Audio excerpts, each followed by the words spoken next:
This is how residents across the state are used to seeing Representative Ted James on the floor of the House, building relationships, writing laws, helping to improve the lives of Louisianans. But this is how he spent several days this month hospitalized, fighting to survive, machines helping him breathe, pneumonia filling his lungs, a victim of the coronavirus. This, bout with COVID-19 was certainly the toughest fight that I've had to undergo with the not just the medical piece and the physical piece, but also the mental aspects and just the fear of the unknown. I read that you really felt like this was it. You felt like this was over. You felt like you were going to die.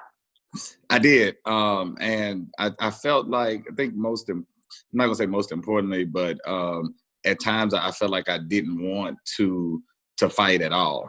And with this virus, all the medical professionals say that this is not one that you just kind of sit and rest and let it. You have to fight. You have to of course, take your medicine, but you also have to do your breathing exercises. You have to eat, right? You have to drink a lot of fluids. You have to, not just, they kept telling me you can't stay in the bed all day. You can't stay in the bed all day. And for the first couple of days, I didn't listen. I didn't want to hear it. I felt so weak that I didn't want to fight back. I understand that the day before you realized anything was going on, that you went for a run, you did your normal routine, and then just all of a sudden, right? Yeah, I even did one of those, push-up challenges online with some of my frat brothers that sent me a challenge. So I was out at the lakes, ran a few miles. That Sunday, I just a regular day. But it was within hours the symptoms of COVID-19 came on strong. James says he sweated through a couple of shirts and woke up with a fever of 102 degrees. The next few days were bearable, but by week's end, it was no denying he was getting weaker and very sick. I didn't really start having trouble breathing until probably that Friday. And then Saturday, I had a friend of mine, my former legislative aide, actually, she brought some groceries and some food, and from my couch to my door, maybe 5 feet.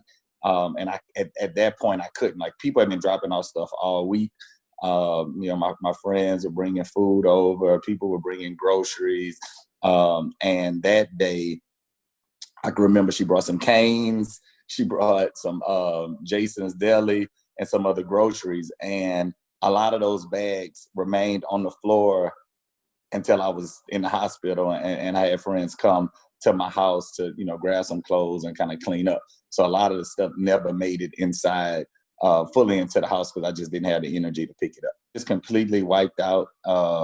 At times when I was really having difficulty, I've told friends it's almost like going for a sprint, stopping, and then expect it to just bounce right back. And it just felt like, a constant search for breath. Realizing he needed medical help immediately, he drove himself to the hospital, and for the next several days, he battled to survive, to even take a breath. Then it was just like a constant focus on taking like as deep of a breath as I could.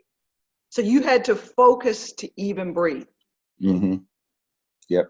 And it was hard to do it. It was hard for you to focus to even breathe. Almost definitely. Just a lot of it, of course, was fear.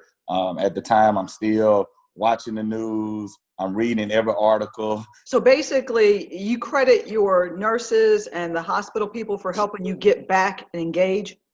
100%. They, went above and beyond. I tell people about this nurse Quincy. I can't wait for all of this to slow down because I have, I definitely have to have a conversation with him.